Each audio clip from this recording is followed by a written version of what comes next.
if I ever see the comments on like that KSL news piece or something, the local news in Utah on something like a wildlife thing, just the comments are, or like our social media, Facebook posts, do you read them? Instagram posts.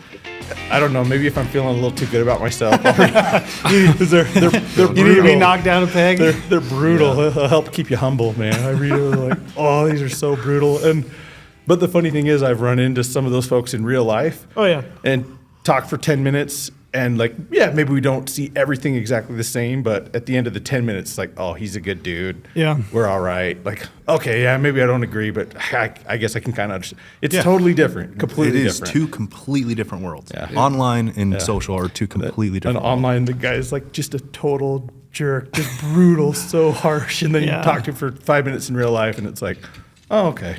All right. Yeah. The thing I don't get is the like the current state where everybody feels like they have to offer an opinion on absolutely everything. Yeah. I mean, I tell my oldest kid all the time, I'm like, you don't have to engage on absolutely everything. You can rein it in.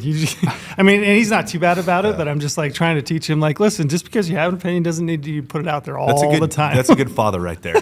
Just teaching him how to like manage the real world. You know what's funny? Those social media is so engaging. I've caught myself a couple times be like, no way, man. Oh, I'm getting in there. Goonies is way better than Back to the Future. And then I like halfway through typing it, and I'm like, whoa, who cares what I think, man? Why would I even? So I have a 4-year-old daughter that's like a rage monster, right? She's just got all kinds of rage, and she hits her older sisters. And since we're crappy parents, we've now told my 8-year-old daughter, I'm like, if she hits you, hit her back. That's a good parent. She's got to learn that if she's going to throw a punch, she's going to get another one thrown back. You guys need some boxing gloves and just let them go. That's a good parent. That's what we did when I was a kid. Physics 101, man. Yeah. I got a 4-year-old boy, and his cousin, my niece, is a 7-year-old girl, and we do the same thing. Like, you guys figure it out. If you hit each other, you're gonna get hit back. I don't know what to tell you. Yep, that's life. That's the way it works. Like, welcome to repercussions, like we're talking about. Yeah. I guess we'll jump in and just introduce you guys real quick. We're fortunate to have you. We appreciate that it worked out that we're here in Salt Lake at the Hunt Expo and that you guys were able to stop in and visit with us. So I got Dax Mangus. Mangus? Yes, sir. Not Mangus, right? Why do I want to say Mangus? Mangus. Like an Angus bull, but with an M in front of it. Ooh, I like that. Mangus. And Mike I'll never Mike Wardle. forget it now. Yep. So you guys why don't you go ahead and just like give us a real quick synopsis of what it is that you guys do and why we had you on today. Okay. Why do you think we did? I'm Dax Mangus. I'm the big game program coordinator for state of Utah. I've worked for Utah Division of Wildlife for about the last 16 I was going to or so say, years. somebody asked me yesterday, and I said, it's probably got to be 16, 17 years. Traylon and I were at school together at Utah State back in the day. Yeah, Dax was the smart kid in class. You were the one. That's the guy you cheated off of? Dax was the guy that like held the grade, the high grade in class, and we were all kind of just below. So you were the one everybody hated. You were the one that ruined the curve. I liked on the him. test. He was generous with his help. If you needed some help, like with There's nothing worse in college than Dr. the guy. Conover. Oh, yeah. Nothing worse in college than the guy who would sway the curve. Because I'm a C student, right? Yeah. I've always been. I was the helpful one. I was the one that swayed it lower. Yeah, right. I was the one everybody liked. So it's like any time a guy's like, well, he scored 98, so it's only swayed 2 points. I'm like, motherfucker, are you kidding me? 2 points?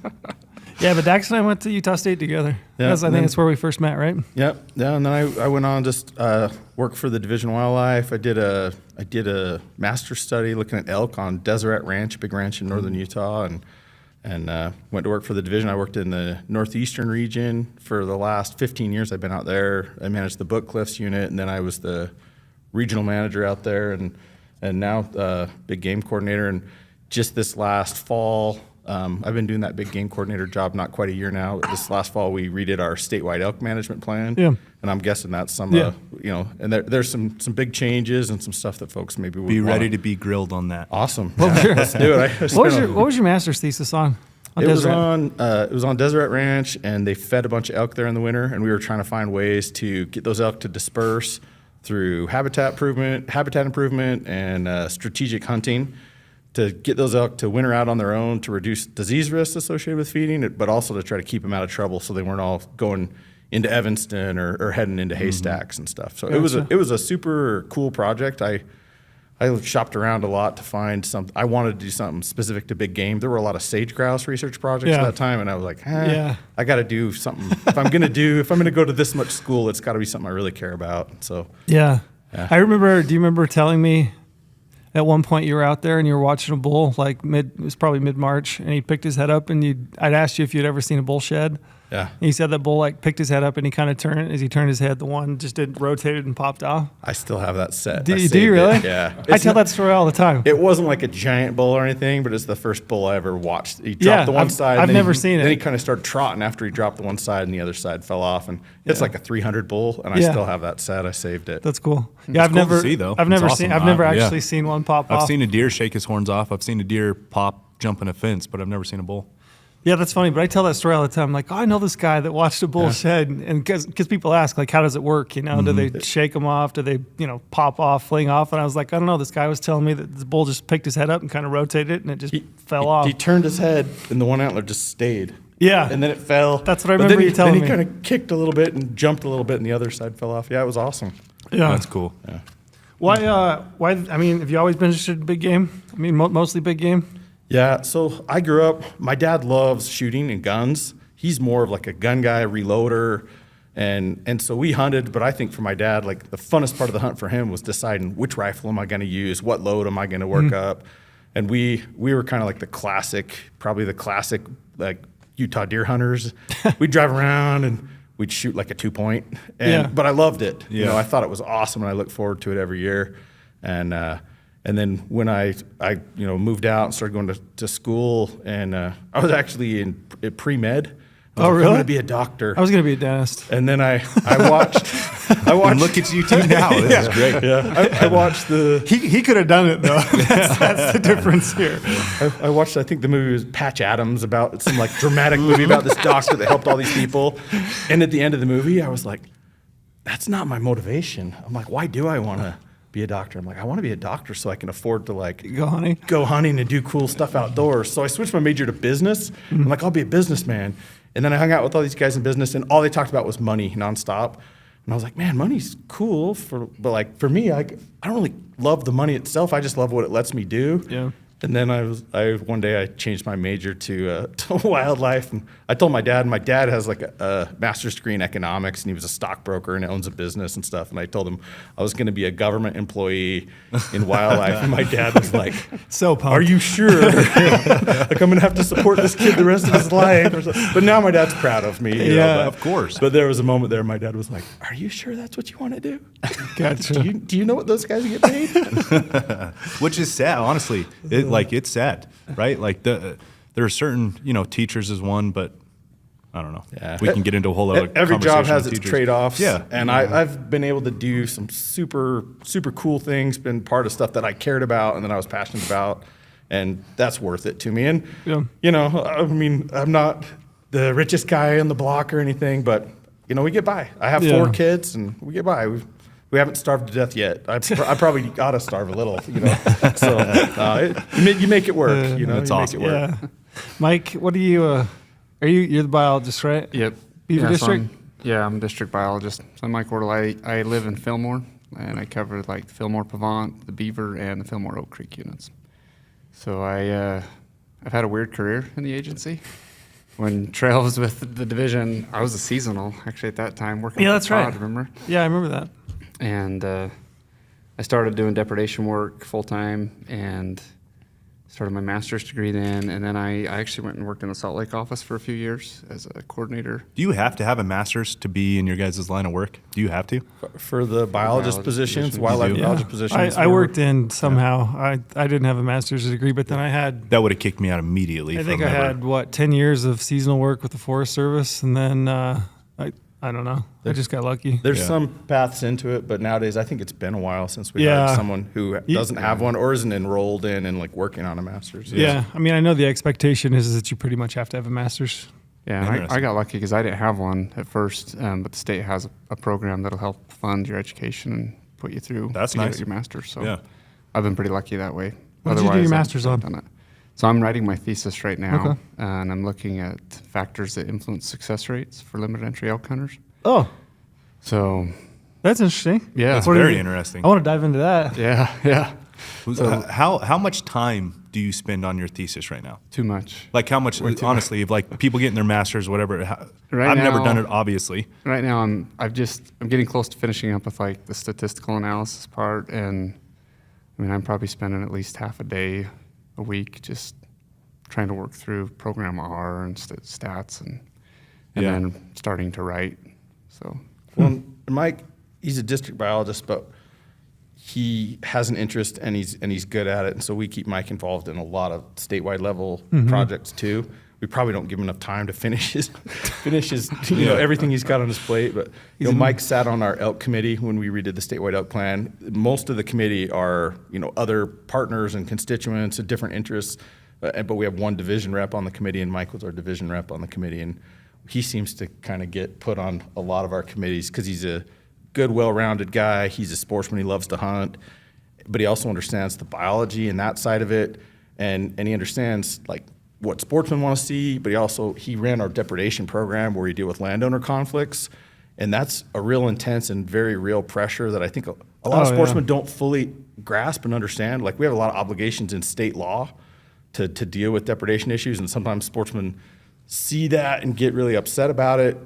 And it's complex, but Mike has a really good, like, well-rounded point of view because he's been involved on a lot of different sides. I think your dad's a farmer. Yeah. He loves to hunt, and then he's got the education and background, so we use Mike a lot. And he manages the Beaver and the Oak Creek and some of these, like, high-profile units, too. So. You have some of the best. I mean, you probably have the best district, right? I mean, I think so. Yeah. I mean, No, come on. Beaver's terrible. Don't. It's really don't bad. The bother. Beaver, the Oak Creek Pavot. sucks too. Yeah. I mean, Don't do it. you got giant bucks, bulls, the whole Well, big No, sheep. no. they don't. Well, and I'm totally biased because I grew up in Fillmore, right? So I grew up at the foot of the Pavant, and like during the heyday of the Pavant, that's when I was a teenager, and so I have like these totally unrealistic expectations of what elk units should look like, and I've had to kind of readjust. Get them those. all back to that. Can't you guys do that? Yeah. Yeah, Can we let's get jump back to into that? that. Super easy. Let's talk. I mean, that's part of the reason we were going to have you on is to talk about the 10-year elk plan. So Utah just started, right?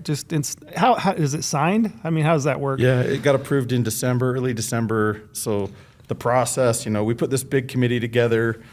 I think we met for months. Who's the committee composed of? So we had folks from Department of Ag, the Farm Bureau. We had private landowners. We had some folks from kind of the commercial end of things. We had some guide and outfitter, folks that ran CWMUs, cooperative wildlife management units. So are these people appointed? Like they're chosen? They're appointed? Yeah. We Who formed chose them? Who chose them? So the division, some of it, we had representatives from federal land management agencies like BLM Forest Service. Some of them are folks that we specifically reached out to, folks who'd served on like our regional advisory councils.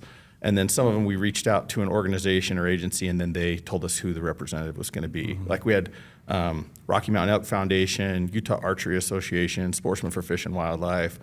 So we had a county commissioner on there. So we've got, you know, elected officials, folks that are really focused on elk. We have landowners and land interests, and like I said, BLM, Forest Service. So it's a big group, and we try to get, you know, all the different angles, all the different interests together.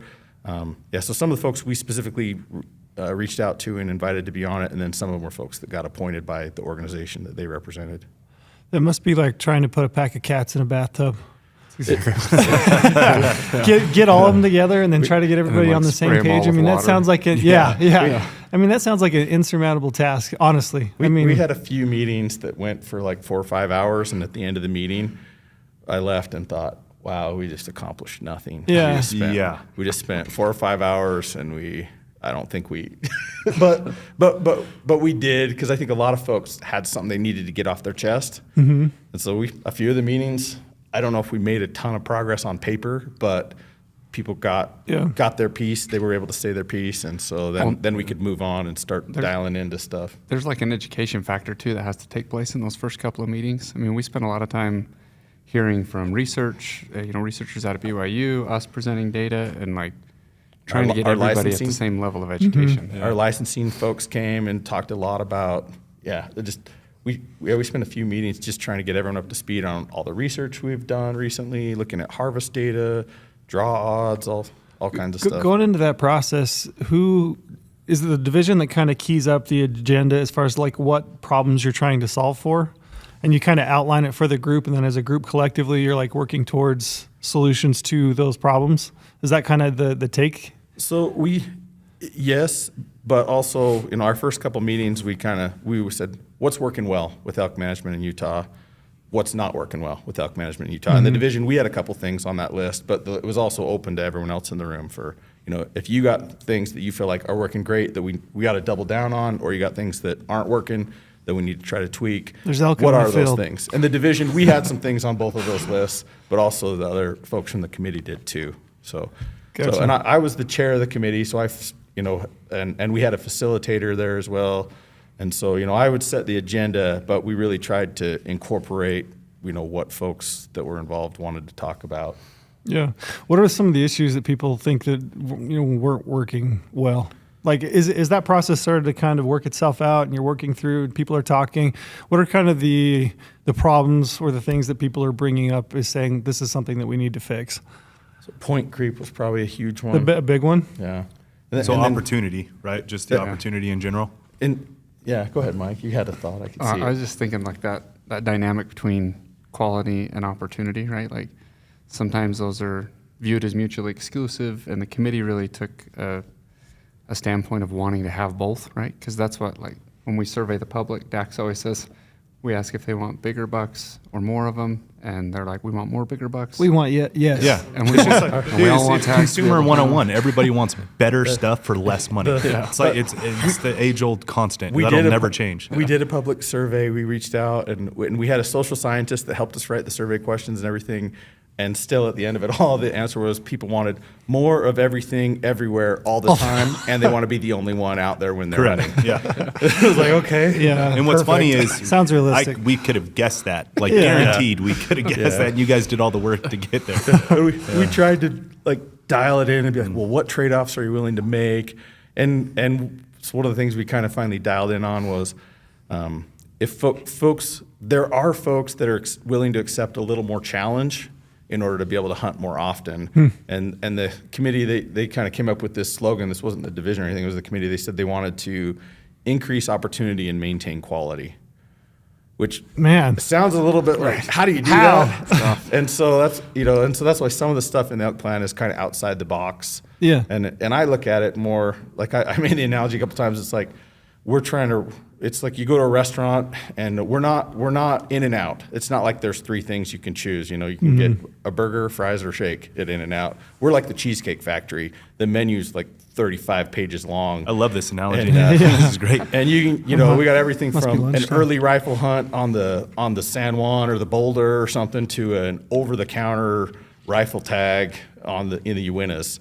And that's from opposite ends of the spectrum as far as really high quality we're managing for really old bulls, super high success rates, versus if we now have an over-the-counter rifle hunt on our any bull units.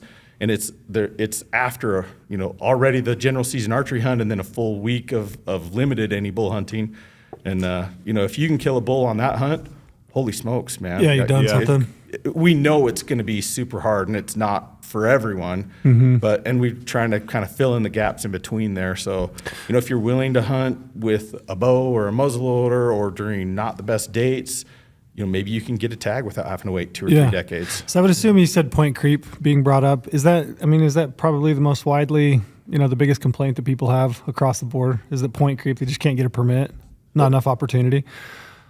They just want to hunt They more just often. want to hunt more often. Yeah, and I don't know if point creep plays into that, but I think that was probably the biggest complaint was people want to hunt more often. Point creep just speaks specifically to opportunity. It used that's to what be, it is, right? yeah. I mean, you and I are probably about the same age, but it used to be that people were, willing to wait. Like I knew a lot of people that are, got into the game about the same time I did. They were willing to wait the 15 to 20 years to hunt a bull that was 370 plus. You know what I mean? And like we all kind of accepted it. Do you feel like there's a swing now? People don't want to wait that long. They would just want more opportunity. And it's split, but It's still split though. But there's fewer people that want to wait that long, I think, or we're hearing from them more. And part of it is, I think the guys our age and older that have a lot of points or had a lot of points, and then their kids start coming into hunting. Yeah. And there was a lot of folks on the committee, some of the changes we made, if you're sitting on 25 points, some of the changes we made maybe aren't exactly what you'd want. Yeah. You know, a shorter season in that September rifle hunt, or, you know, if you have 25 points right now, you're probably looking at that and being like, oh, dang. But what was the game changer for a lot of guys was when they thought, like, well, I have kids or grandkids who are starting to get into hunting. And if you look at where we're at right now, you know, if you start with 0 points today, we were looking to draw an early rifle tag on the Monroe was over 100 years. Yeah. And so that's when they were like, okay, we got to change some stuff. I think that when you put that in perspective for people, when the next generation, the pass on of hunting, that's when people are willing to give up you know, they're willing to negotiate based on that. I know you guys hunt other states, and you're familiar with other states' draw systems. Were you at WAFA the one time in Texas? Did you go to that one? I was. You were there? Workshop. Yeah. Yeah, and there was a lot of talk. I mean, I know that the various states talked a lot about the various draw systems across the board. If you guys, what's your current opinion on Utah's draw system? And as it relates to other states, do you like it? I mean, if it were up to you and you could wave a magic wand, would you do something different? You don't want Is that a bad question? You don't have to answer it if you don't want to. No, they have to answer this one. I want to know. There's times when I look at Idaho and I'm like, gosh, that would be so great to just have it random, no bonus points, like not have to worry about this whole point creep idea. But in the same breath, I kind of like knowing that if I put in long enough, I will someday get that tag, as long as I outlive all the other people. Which is As long as I not stop eating at guaranteed. gas stations. It's like Yeah. never guaranteed, Yeah. you know? I mean, for you, that's the case, but like for a kid, I mean, it's like Dax just said, 100 years. I mean, Well, like, so this year I had 15 out points and I cashed in on an archery tag on the Pavant because I didn't want to wait anymore for a muzzleloader rifle. Mm-hmm. And I think about that now and I'm like, after my waiting period and putting back in, that might be the only time I hunt a good unit with limited entry elk under the current status and where we're going. was there talk That's about hard. changing the draw system? I mean, completely? You know, the thing is the draw system is way bigger than just elk. Oh, yeah. You know, and we talked about it. It came up a little bit, and I'm torn on it because I'm like Mike. Like sometimes I see the benefits of like if it was just all completely random, and in Utah we kind of try to split the difference. You know, where it's like if you do keep after it long enough, your chances are going to get better and better and better. But there's also that random half of the tags that go to whoever puts in. But the reality is, just our human population is growing like crazy. You know, the number of applicants we get every year goes up. Most years, I think it's about 7% annually increase in number of applicants for big game tags. And Is that resident specifically or that's non-resident? both combined, yeah. resident and non-resident. And the reality is we can't grow game populations and the opportunity to hunt at a rate of 7% a year. You know, we try to find opportunities when we can, but we can't grow our elk herd 7% a year annually. It's just not realistic.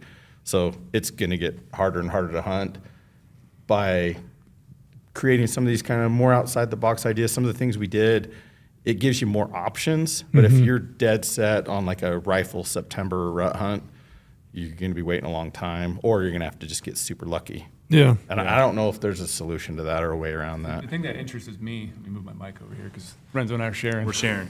Yeah. Sharing is caring. The thing that interests me is if a state wants to try to reset these systems, how can you ever reset a system by also rewarding those people who have been putting in their entire life? Like, there's always going to be someone who is very, very mad. You couldn't. You'd have to rip the Band-Aid off and just take it in shorts. It's a wash, like all those years are wasted, but then that's all that money you've invested into the state the whole time. To that point, did you guys ever look at like a math or extrapolation model of 100% of the tags are going to go to the highest point holders for the next 4 years, and then we'll reset?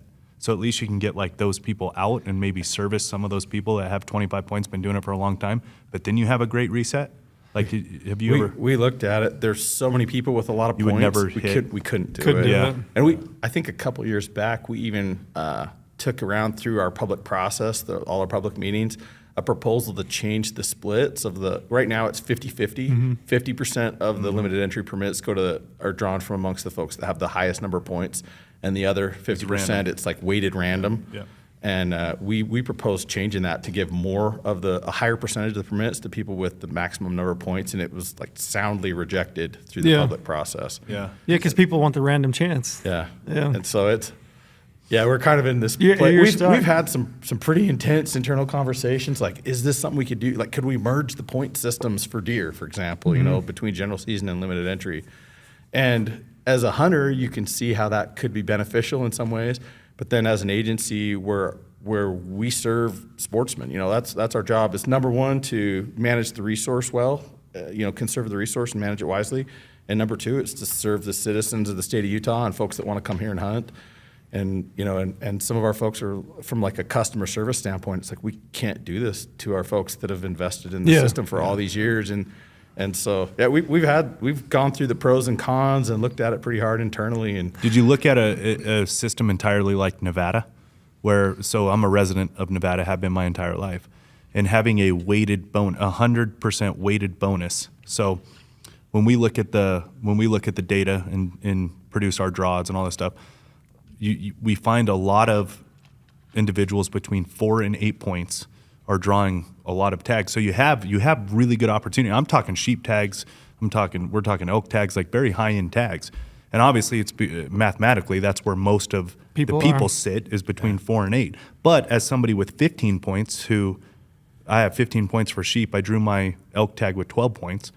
Had a guy in my office draw it with 3. Like, I find that very fair as an individual because I know I'm getting closer as I get more points. Like, I know I'm getting better chance at the sheep tag with 15 points now. But I also understand that somebody with 2 points, 3 points, 4 points is going to draw.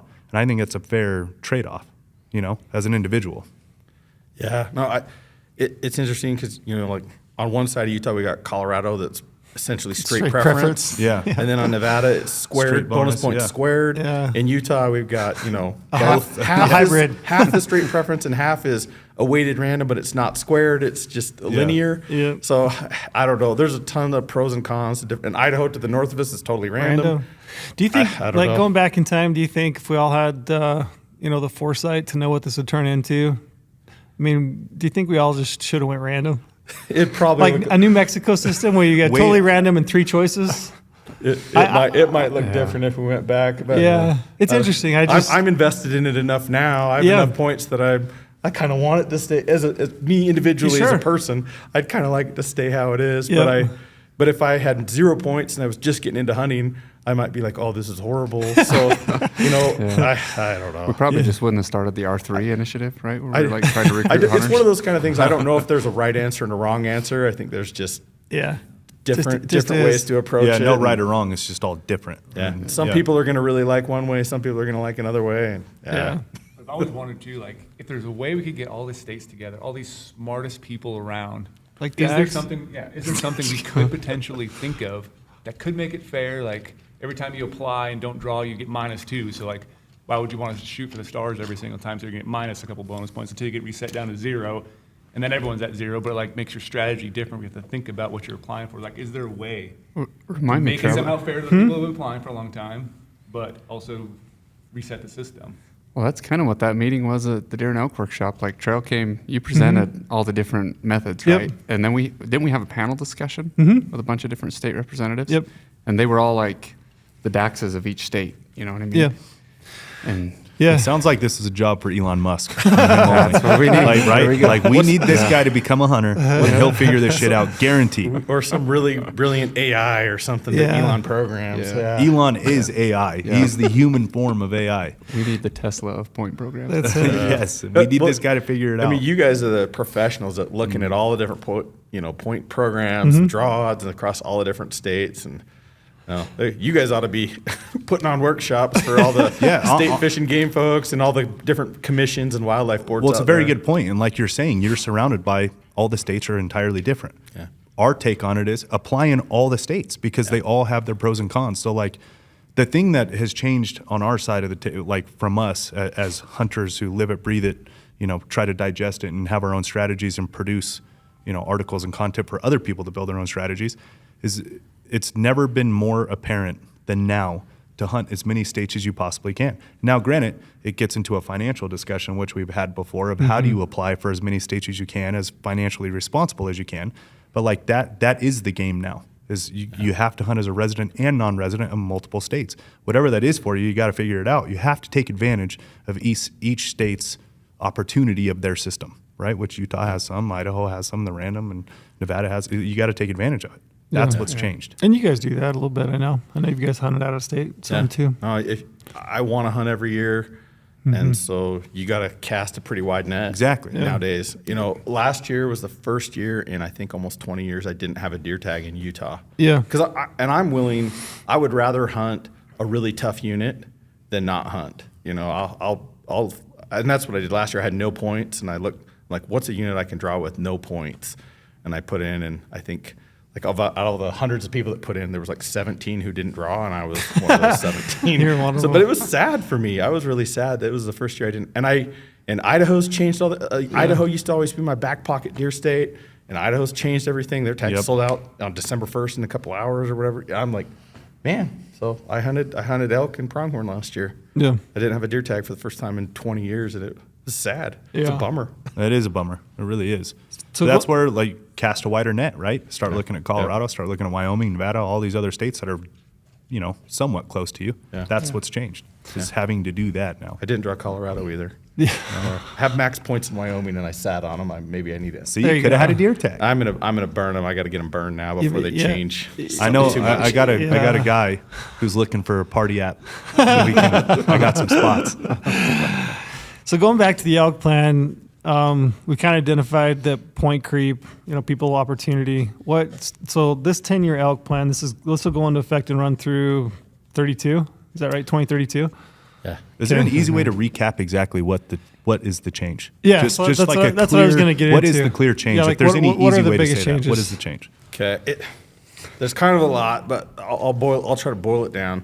So in Utah, we've got general season elk hunting and limited entry elk hunting. Within the general season end of things, we have spike bull hunts that typically occur on our units that we manage for limited entry bulls, for big branch antlered bulls. But we allow hunting of yearlings on those units, essentially yearlings with the spike hunt. And then we have any bull units that are general season units where they can harvest any bull, a spike up to whatever it may be. Those units typically have pretty low success rates. They're hard hunts. They're an opportunity hunt. They're focused on opportunity.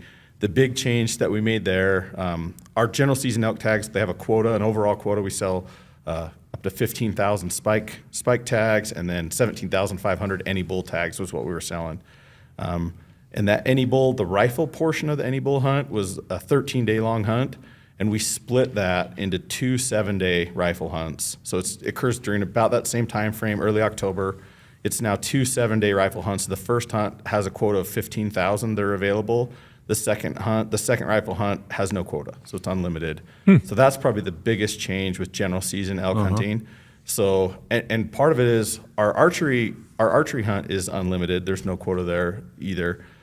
We wanted to have like just the ultimate opportunity hunt for folks that don't draw anywhere else, or they want to be able to count on that family hunt.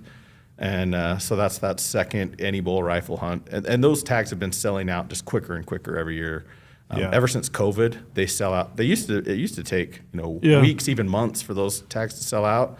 And then after COVID hit and everyone decided they wanted to be outside, which is great. That's a good thing that came from COVID. For sure. But now those tags just sell out in a matter of hours. So previously, you had 17,500 tags at the same time. Yeah. And now you're cutting it down to 15,000. So that'll be in the field. And we added some additional any bull units too. We added Yeah, some 5 units. units. So you're going to that- spread some units. opportunity. You're So- going to spread some pressure. Yeah. The hope is to spread some pressure, right? And then offer that complete opportunity, just get after it style of hunt. Okay. Yeah. So that first week of that hunt, there's an additional, it's almost 3 million acres of land added in. Okay. But it wasn't like our slam dunk performing limited entry units. It was limited entry units that struggled to perform well as a limited entry unit. So it's not like those units are going to be, off the charts. Can you define perform? Is that harvest success or is that size? Age class? We managed Age to class? age class, Okay. average age of harvested bulls. And so those units that we had, no matter how many permits we cut, we couldn't regularly hit those age objectives, or we had really low hunter satisfaction and really low success. So those are the units we made any bull. We made those general season, some units, some areas. So yeah, that's the big change in that second rifle hunt.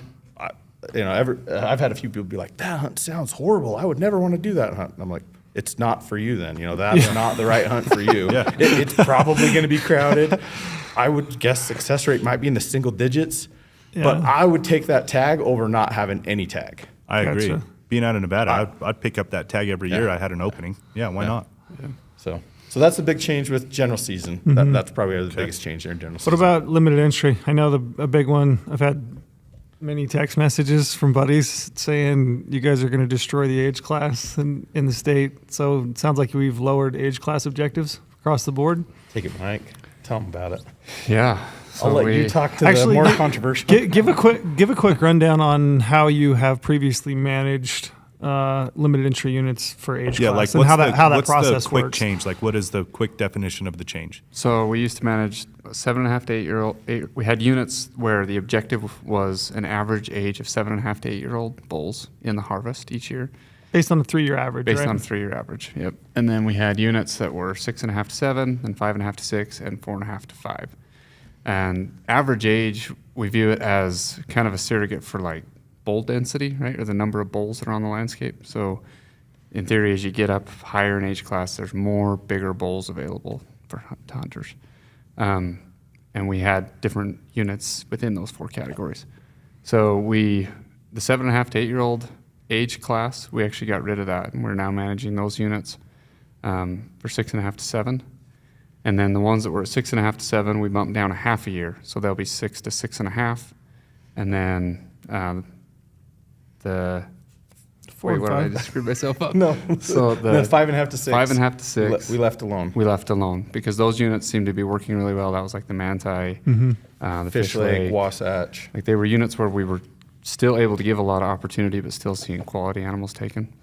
And then that lower age class, we didn't keep Got any. rid of it. We got rid of it, right? We had like 1 unit left, and we decided to We turn bumped that. it up. We bumped. So you're gonna make those 5 to 6, 5 to 6? Is that right? The lower ones, or just No, all we have is 5.5 to 6, Okay. 6 to 6.5, and 6.5 to 7. okay? Yeah. So just 3. Yeah. Do you think it's gonna have an impact on those premier units, Boulder, Pavant, San Juan, that have typically been your 7 to 8 year old bulls? Are you gonna? I mean, what's your take?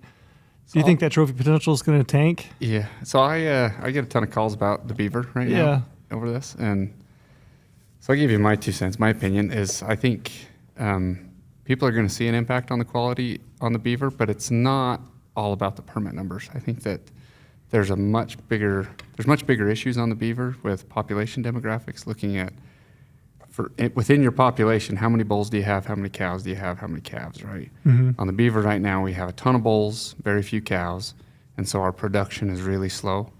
And so when you look 6, 7 years into the future, there's not going to be as many 6 and 7 year old bulls, right? Simply because production was slow now, and those bulls weren't hitting the ground as calves. Gotcha. So I think that honestly is going to impact quality way more than the change in permit numbers. And we should say the change in age class objective is primarily to be able to increase the number of permits available, right? Yeah. Yeah, so I was just going to get into that. That's the goal. So you guys are defining how you have changed age class management. Now, what is the mechanism to do that? To do so? So one of the interesting things we looked at, there was a couple things. One, we looked at this, a huge study was done over 20 years from like Montana, Wyoming, Idaho, Utah, New Mexico, Arizona, someone from Canada to Mexico, in between over 20 years. They took Boone and Crockett scores and then got a tooth from the elk and had it aged in a lab. And they looked at Boone and Crockett score and correlated it with age of elk. And it's over 5,000 elk over 20 years. These are all like guided hunts on CWMUs, Indian reservations, that type of thing. And the average bull scores about 320. So that, like, the average human is 5'10". Yeah, human man 5'8". in North America. Don't make me smaller than I am. The average human's 5'8". Average human's 5'8". Okay. I like that. I agree So with you. Yeah. the average bull elk scores like 319. Scores 319, and they're there by 6.5, 7 years old. They're there. So a bull that scores 370, 380, 400 is like a human that's Shaquille O'Neal or something. Someone that's 7'2" or something. You know what I mean? Like a 400 bull is, you just don't see a lot of them. But according to the public, they see 400-inch bulls all the time, right? And it also means, if the average bull is 320, it means there's a whole lot of bulls out there that are like 290 and 300. And we see that all the time. Guys kill 12-year-old bulls, 10, 12, 11, that are 310. I just pulled a bull out of a fence 2 weeks ago that was dead, and looking at his teeth, he's like 13 or 14 years old, super old. I measured his antlers, he was 285.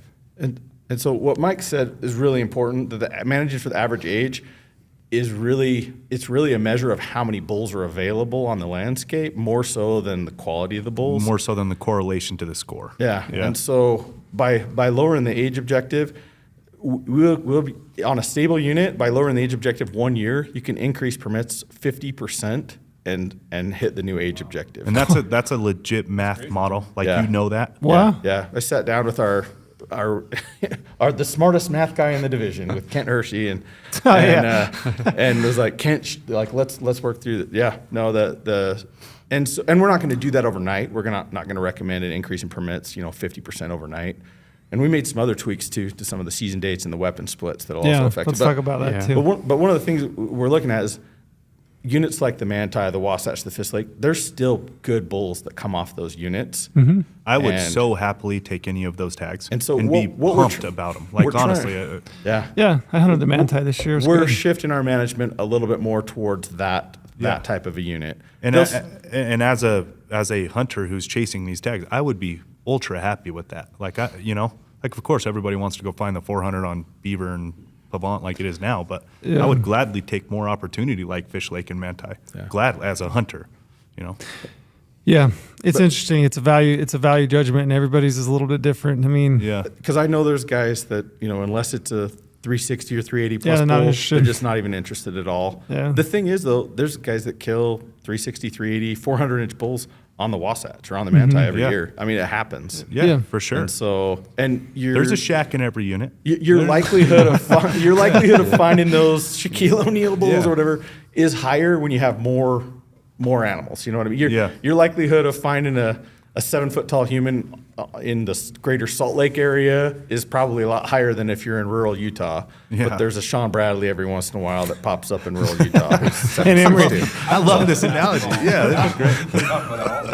No, it is interesting. Like when you talk about animal genetics, it's the same as humans, right? Like there legitimately is a shack in every unit. It's like it's just the outlier. Dax, what do you know about genetics and animals and producing trophy antlers? And as far as like genes, where does that come from? Do you know? I know that there's been some talk and some studies recently. Have you kind of followed any of that? I'm not an expert on genetics. I know the folks that have whitetail ranches or elk farms. They're able, when you can control what's happening and the history of both the bulls and the cows, the males and the females, they can do some pretty incredible things. And nutrition's a huge part of it too, though. Do you know if this is true? Because this is what I've heard, that genetics are like the vast majority is based off the female, not the male. That's is what that true? Yeah, that's what I'm. So in the paper that I talk about that has all this study on antler size for bulls, it talks about it for deer too. But a lot of what they talk about is maternal condition. So the condition of mom with like fat moms, big healthy fat moms throw offspring that have big racks. Really? Yeah. So that's a direct correlation. Yep. So that accounts for, I can't remember the percentage of, Brock or Randy would kick me for not remembering, but and I think that goes in perpetuity, right? Like it goes generationally. That animal's so like a fawn, right? That comes from a female fawn that comes from a healthy doe. She's more likely to pass that on. It goes on and on, right? Like this bleeds downhill pretty quickly, is my understanding. So it's genetics, it's nutrition, and it's maternal condition. Yeah, so the maternal condition the mom was in, and that's some newer research, some stuff that I think not a lot of folks were aware of. A lot of folks think it's just age, and it's not. And it's not even just age and condition, or age and nutrition, but age, nutrition, and was your mom big boned? Yeah, so the maternal condition, is that like body fat percentage of that doe, or is it like bone density? Is it just the body overall? Fat. Yeah. We need to get some corn-fed does out there, does and cows. Working on it. Yeah. So if you could potentially increase the number of permits for each unit that much, what's the strategy to stratify that? Like, how do you allocate those permits through those, the different hunts so that you still retain a decent hunt for people? Like, how do you tackle that? So I think the weapon splits is something we need to talk about Yeah. with that. So we're making changes to how we allocate the permits to the different hunts, right? Before it used to be, I'm going to forget the percentages, Dax. You better go through that. 25% archery, 15% muzzleloader, 3% multi-season, where they can hunt all the seasons, and then 57% went to rifle, any legal weapon. And of that 57%, we were splitting most units. It was like a 60-40 split between the early rifle hunt and late rifle hunts. On the units when we had a mid-rifle hunt, I can't remember the splits off the top of my head, but they were weighted pretty heavy towards that early rifle hunt in September.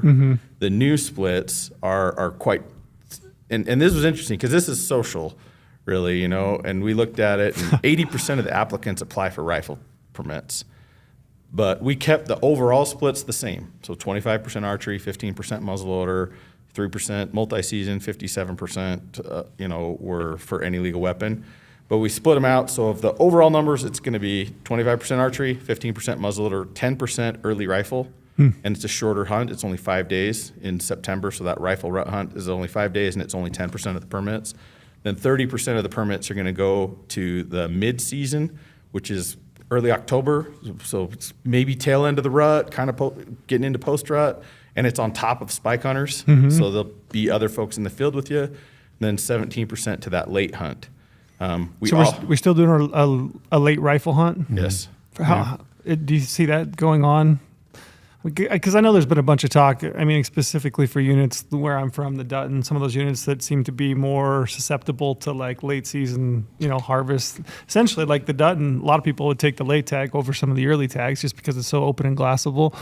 Is there talk about changes to those hunts, or are we sticking dates with staying the same on those? Are they still that late? Are we sticking with late rifle hunts then? As a district biologist, you have the leeway to change those percentages.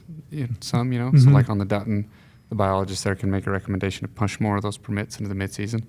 But I think they'll be reduced with the new splits. Yeah. It's going to cut early and late rifle tags like almost in half from what we currently give, and it's going to push most of the rifle to that middle hunt, middle rifle hunt, which we know it will be harder. And that was part of that trade-off of challenge and opportunity, and folks were willing to accept more challenge if they got to hunt more often. And so that was part of it. And we had some huge philosophical discussions and some huge arguments on this committee about whether or not you should even hunt elk with a rifle in September. We do more rifle rut hunting. I think for a lot of folks, that's like the holy grail of elk hunting, perhaps. I can use a rifle during the peak of the rut. But there's a lot of folks who are like, we do more rifle hunting in Utah than anyone else. This is insane. You should only be hunting elk with a bow in September. And I don't know if there's a right or wrong answer to that, but people felt strongly about it. And what we did was a compromise. We reduced the number of rifle rut hunt permits in September, and we cut it to a 5-day hunt instead of a 9-day hunt. Was that based on, do you think cutting that hunt will impact overall harvest success at all? Or are most people harvesting within the first 5 days of that hunt anyway? They're harvesting. They're harvesting. It was I think it's 70-something% harvest within the first 5 days. Gotcha. And the folks who aren't harvesting, it's probably because they're being selective. Yeah, my gut is it's to the age class thing.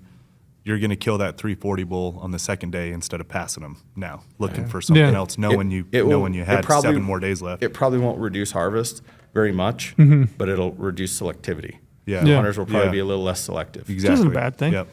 The weapon split change is a big deal for folks that are paying attention to draw odds because it's going to change stuff this year. Like if people aren't aware of this and they're expecting to draw an early rifle tag, and like the Pavant was at 18 permits last year and is now down to 6, and that was another question. So will you guys publish, previously we haven't, right? Permit numbers haven't been approved prior to when the draw deadline was. Is that something that we will have this year in hand? Will we have permit numbers before the application deadline? Have the recommended permit Recommended. numbers, right? Yeah, and that was something we really wanted to do because you hate to throw. I think you've been throwing the curveball a few times, Carl. I know when you were trying to draw your goat tag. 2 years in a row. When you told the story about being one of the 17 guys, I was one of 4 2 years in a row. I was the one guy out of 4 that didn't vividly draw. remember Yeah, every trail year I was during like, "Oh, I'm these- going on a go hunt this year. You guys put it on your schedule. Yeah. Book a camera guy. We're going." And then, nope, sorry. Trail sent me a message a couple times that were like, "Huh, so you changed the permit numbers Yeah. again?" And I could read between the lines. Trail Yeah, was that's- like, "What are you doing to me, Yeah. man?" Yeah, I mean, I've been a proponent of that. I So, think it's. But yeah, I think we owe the public it. and we want to do that. So we changed our timeline a little bit, and our application timeline's later. Mm-hmm. And so, folks, our proposed permit numbers will be out, and we'll have had our first 2 public meetings even as well. Okay. So So they'll be pretty well nailed down. So I think if there's like a big, if something's going to change to the public process, there's a pretty good likelihood you'll know about it after the permit numbers come out and we have the first couple meetings. Ultimately, the wildlife board's going to, make the final decision and approve final permit numbers. But you'll have a way better idea of what it's going to look like than it's been in past years when we, So threw Trail some curveballs on trying to draw his goat tag. Yeah. So that's a hot take. I mean, for our insiders, our members, you're going to want to be aware of that. Like if you've got a bunch of points and you're looking at trying to draw an early rifle tag, you're going to want to look at the proposed permit numbers because there's a really good chance that they're going to be cut significantly enough so that your point level may not get you that permit that you think it might. Yeah. So It's going to change some things pretty big time, especially for the early rifle hunt. One of the other nice things we're doing this year is you can change your hunt choices in your application during the application period. In the past in Utah, you'd had to withdraw your application Yeah. and then Redo, reapply. yeah. pay the extra $10. Now is during the period when it's open, you can change your choice. So if you watch the Northern Region RAC meeting and decide like, oh man, I think they're going to change permit numbers on that, you could go back in and change it. gotcha. Not gouge for the extra $10. That's They where we did. get our Christmas bonus. I know you don't get a Christmas bonus. Yeah, my kids have an amazing Christmas because of that. I'm trying to think. Don't even joke about stuff like that. I really shouldn't even say this. You got a commitment. Anybody who doesn't see the humor in that, I mean, come on. You got what is it? A commemorative glass? That's what I'm guessing Oh, you yeah, got. sure I think I did. had a couple of those. Or a few years ago when I worked at the division, we got like memorable like pogs. They were Yeah, a little Coin. kind of yeah, like and a they were pretty challenge cool. coin Yeah, or challenge something, coin. That's what Last it year we was. got a bag of salted caramels. Oh, there you go. That There was you our go. Christmas Got an bonus. apron. Yeah, we before got an that. apron one year. An apron's pretty sick. I like Some that. solid bonuses. yourself with the hog thing. Oh yeah. So it's- I'm getting some ideas for GOHUNT It's- bonuses. yeah, it's I know kinda exactly like- what I'm doing bonus style this year. It's kind of like what Clark in the Christmas Vacation when he gets the Jelly Yeah. of the Month Yeah. club Oh, or I love something. Like we wish we got a Jelly of the Month club. That would be pretty sweet. Is that for not a the greatest bonus. Christmas movie of all time? Yeah, though? absolutely. Holy shit, that's the best. What about late archery hunts? I think I saw some late archery hunts in December Yeah, that'll be across all limited entry units. across all units. I'm Well, a fan of there's that. just a couple where we don't have it. There are Gotcha. a couple, but and they're like the kind of the weird exceptions. Did you guys look at Arizona late archery hunts for that? Kind of the So inspiration there? That was something we talked about a lot, and one of the themes of this committee was like, can we create hunts where it's going to be hard, but for some folks, Me, yeah. they're Yeah. like, I'll take I that would- on. I man. would That love it. sounds, Me too, I'm all in. sounds Those, like an those awesome late challenge. Arizona archery hunts are awesome. I would love another opportunity like that, another state opportunity. We're just cracking the door on it. I think what we put in the plan, we're going to start with the really low, like 5 permits on each unit, or up to 1%. So like the Wasatch and Manti will be a little bit more than that, but most units it's going to be 5 permits. So 1 non-resident, 4 resident is what we're going to recommend. How about 4 non-resident and 1 resident? And Wrong. I know, right? But we're looking at them, and then depending on how they go, and those are in addition to all the other permits. These are we're kind of looking at these separate. Oh, Yeah. it's a whole different pool. Yeah. It's a new. Yeah. Okay. So Gotcha. so that's not part of the percentages, Yeah, yeah. and it's kind of Some an extra permits. Additional. Yeah, and we'll look at it and see how they go, and if they go all right, I think we'll look at expanding them. And we tried Which to leave which units have them? Going to have them this year? almost all of All the of 'em. units. I think Okay. like a couple of the box elder unit doesn't have it, and I think the 3 corners doesn't have it. Okay. But almost all of Was the that because of interstate agreements? Is that what we did? some of it had to do with I talked with the biologists, and they felt like the elk migrated to where there weren't anything of it. Like we're cool with it being a challenging hunt, but we don't want to No set elk at people all. up to completely just- fail yeah. or something. You know what I mean? Like, we don't guarantee success. You get a tag. That's an opportunity to go hunt, Yeah. and sometimes it's rough or the weather's weird or you know what I mean. But we never intentionally want to set someone up to have 0 opportunity. Yeah. What's current state of what would you say the current state of elk is in Utah as a whole? I mean, I know it's a big question generally speaking, but population objectives, where are we at? So they're doing well. They're pretty stable. Drought has slowed stuff down a little bit in some of the drier units in the southern part of the state, but we're having a really wet year this year. The elk, we capture elk every year and put some collars on, and we're doing some elk studies on some units, and the elk are looking to be in really good shape this year. We're having a more severe winter in northern Utah, but elk seem to do pretty well. I think our elk are doing well. I can tell you anecdotally, I spend for the last 22 years, spent time in Penguich unit, and I can tell you that has bounced back. It's awesome. Some of those units, like a unit like the Penguich, where we've had big fires. Yeah. Had fire. Nebo, Wasatch, Manti, Penguich Yeah. Lake, just to name a few that are just coming to the Yeah. top of my head. There is a sweet spot a few years after fire. If we have some wet years, We're in it And, because it took a huge enjoy it. took a huge lull there for a while. Like I've spent, like I said, the last 20 plus, I can't remember, it's 22, something like that, years hunting on the Penguich unit. Every single year I've been up there in September, and it's always been good, but then it took a huge dip, like massive dip, and it was shitty. Like it was not good. It was more of, I don't know, like what you would even compare it to, but I wouldn't compare it to a limited entry hunt by any means. Well, it's back. It's awesome now. Probably just excess beaver bulls. Think so? I'm just kidding. I think there's something to I that. just- Did you see Yeah. the amount of late bulls that got killed? Yeah. Big late bulls that got killed on Penguich this year was insane. It We was crazy. actually put collars across Highway 20. Only a handful, so it was a pretty small sample size, but we didn't see a ton of movement across Highway 20, which Really? surprised me. When did you put the when? When did you put the collars That on? would have been like 2014. Oh, I think so, it was yeah. when you were So you still got there. plenty of data to look Yeah, at. that sweet Yeah. spot on fires is a real Interesting. thing. And we are looking at elk movements. We have a big collar study going on in the southern region this year, where because there is a lot of movement between those units, and it's tricky. You know, we do the best we can to set up hunt units to try to match where elk herds are, but elk will throw you a curveball sometimes, and they move, and so we're looking at that, trying to get dialed in and figure it out. But generally, our elk population's stable, doing well. Our objectives, our population objectives for the units. In northern Utah, we have quite a few units that are a little bit over, but most of those units that are like almost all private land, and the landowners want more elk. Really? And There's a Why? novel. Yeah, why? sound comes Why? from. they like elk. What did you say? In northern Utah, the landowners like elk. A lot of them, they have hunting programs on their lands. They're generating revenue from elk. That's what I was like thinking. elk. It's a revenue driver. And in the central and southern half of the state, we have a lot of public lands with like public land livestock grazing. And so there's a lot of interest on every blade of grass out there and who gets it. Does Yeah. an elk get it? Does a domestic cow get it? And so, and then we deal with, in a winter like this, we have a lot of elk come down on winter ranges, especially with this deep snow that we have this year. And we've got elk in haystacks, or some guy's out there trying to feed his livestock, and the elk are sneaking in and eating the feed. And we have a lot of good landowners that we work with, and they're pretty tolerant, but they do hit a point where they're like, holy smokes, man, hay's $300 a ton. Yeah, it I starts can't hitting their feed, I bottom can't feed line. all your elk. Yeah. And so we've got to work on that. A lot of our elk population objectives, they're not necessarily a biological carrying capacity. It's more of a social carrying capacity. And how many elk can we have without having too many conflicts?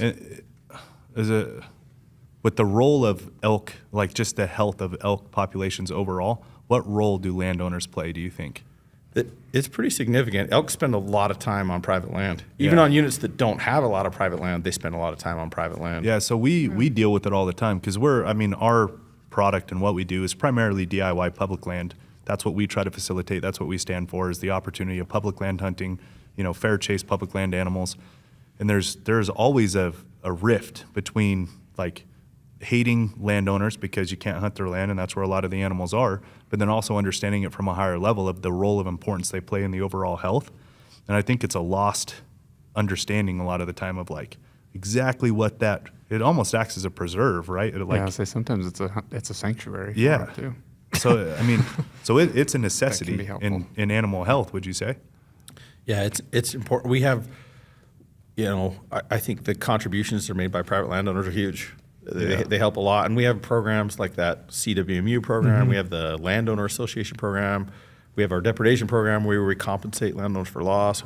We try to recognize that value, and it's a balancing act. And some landowners feel like it's adequate and it does well, and some sportsmen feel like it's too much and that we're giving away the farm. We can't help but think like it does take opportunity away from us, that private land owners get stuff, right? They get tags, they get value, and we don't have I opportunities. think the biggest thing they get is, their opinion and I shouldn't say the sway, but that's what I want to say. The sway that they get into, into the overall objective of a unit. Yes. So I was going to ask, and maybe this will kind of help set it up, but like, how do you feel about the population objectives of your units? Do you feel like it could support more elk? Because let me give you a criticism. This is a pretty common criticism I get of the division. I'll just pass it on because I like this kind of stuff. But, we've put all this money into habitat work. I mean, we have the most robust habitat restoration program in the West, hands down. You guys do more than all the other states added together, correct? Oh, It's the stat that I heard. Infinitely more. It's huge. Yeah, Utah. The stat that I've heard on the ground level is you guys do more habitat than all the other states combined. Yeah. I'd have to double check on, but I think we're in that. Yeah. It's an order of magnitude above what anyone else is Above doing. and beyond. So, I mean, what would you say to that criticism that we've put all this money, all this effort into habitat, and yet our objectives have kind of remained the same? Do you think we could have more elk? And if we could, and we aren't growing those elk herds, why? I'll talk on a bigger level and then maybe let Mike talk on a smaller scale because I know he's actually wrestling with that same question right now on the beaver, but it is unit specific. But I think that's probably a fair criticism from some sportsmen to say, you guys have treated millions and millions of acres, you've spent millions, tens of millions of dollars, and our overall statewide elk population objective hasn't changed a whole lot. That might be a fair criticism looking at it from that level. And I think some of these programs that maybe sometimes sportsmen are like, well, this is not fair if landowners get this and this and this. But honestly, a rising tide lifts all boats. If we can keep landowners in a place where they're comfortable and they're content, we have better luck of being able to raise population objectives. A few years back on the Wasatch unit, we were way above objective. And so we were harvesting cows like crazy to try to get to objective, and our sportsmen were hating it because we were pushing a lot of it. It was crowded, success rates went down, we were pushing a lot of elk onto private or into some deep dark hole where they couldn't get to. And we had an elk committee and landowners were kind of like, if you'll give us some additional tools to deal with when we exceed that tolerance on our lands, we'll let you have more elk. So we implemented those tools. That's when we created the private lands cow tags. And then after that, they let us raise the elk objective by 3,000 elk on the Wasatch. And so, it's a trade-off, and sometimes it can even feel counterintuitive to a hunter. It's like, well, why are we giving stuff to landowners? But the end result was we have 3,000 more elk, and we've shown that by using those private lands tags, we've actually shifted the distribution and put more elk onto public lands. That information is lost in translation, in my opinion. Like that, because again, like as us, we feel like it's taken away opportunity from us that landowners get to sway and control and have their own opportunity. But if that's what comes from it, I don't think a lot of people. Yeah, it's a net benefit. Yeah, I don't. It's kind of lost in translation, the benefit that comes out of it. And that's a success story. And there are some units where It's the opposite. it's maybe not going that well. But Mike, you're faced with it. You're looking at it right now. What's your thought process? Yeah, Mike, we need more elk, bud. Yeah. No, I've literally had days where, like, within the same 45 minutes, I would get a call from a local sportsman that's like, why the crap are you shooting cows? Why do we have these cow hunts? There's no elk left on the unit. Was it Reggie Swenson? He's I got to feel those calls for Reggie. They're usually text messages. Yeah. So, and then literally within 10 minutes, I'll get a call from an ag producer who's like, hey, what the hell? Like, your elk are eating my haystack. Hay's $300 a ton. I'm going to go out of business. Like, I need help. And you have way too many elk. And so it's a fascinating dynamic to sit in the middle of, right? But I personally, within my units, I think there's room for growth. You look at the beaver, we've had the Twitchell fire, we've had a ton of habitat work. I think there's definitely more room for elk. We're in a much better situation than we were 7 years ago with private land depredation. Honestly, the hard part as the district biologist is getting the support that I need to make those recommendations. Sometimes there's a handful. When you say that, what do you mean? I mean like RAC meetings. So like when you show up at a RAC meeting, I know this 'cause I'm leading the witness, but the loudest voice in the room is a rancher typically, would you say? Yeah, sometimes. And they show up in droves? Is that kind of what you're saying? Are you saying that we need more sportsman support to rally the troops for increased elk objectives? Yeah, I'm saying if sportsmen want that, they got to show up and ask for it. Like, this is a. They don't show up sometimes when they need to be showing up for some of these things, or they don't express their opinion on a public comment period, and they'll Right. complain later, but they never took an effort to go to the meeting, Well, voice and their opinion. I don't blame them. Like, rack meetings suck. I get paid to be there, and they're brutal sometimes. But Oh, I think they're high entertainment. The tricky thing is, like, the division, our standpoint on this is we don't want to go to war. You know what I mean? That's Yeah. not what we're looking for. We're looking for, okay, you guys want this, you guys want this. How can we make this work?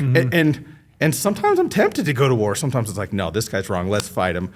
But I've found, I've been working for the division 16, 17 years now, that long term, that doesn't get you anywhere. You might win a battle, but you don't win a war. And when we win, and I've learned a lot of this actually from sportsmen, like working with guys at the sportsmen's organizations. When we were working on that Wasatch issue, Paul Phillips, who runs Strawberry Bay, and Paul's a great guy, he was getting chewed out by a producer that was saying, the elk were doing this and doing that. And Paul asked him, he said, if I could do something to help you right now, what would it be? And the guy said, well, this really isn't because of the elk, but a bunch of my cattle guards are silted in. And Paul had a backhoe, and he had some guys working for him, and he said, tell me which ones. And they went up and they dug out and fixed his silted in cattle guards.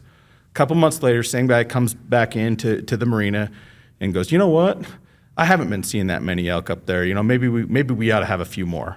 And the elk didn't cause his cattle guard to get silted in, but by connecting with the guy as a human and figuring out what he was up against, what his challenges were, and seeing like how can we help with those. Like I said, now we have 3,000 more elk on the Wasatch, and so it's tempting sometimes to fight it out in the racks. And I've been there and had someone stand up and say something that wasn't entirely true or that was misrepresented, and my first instinct is to correct them and no, we need to do this, and I'm right, and you're wrong.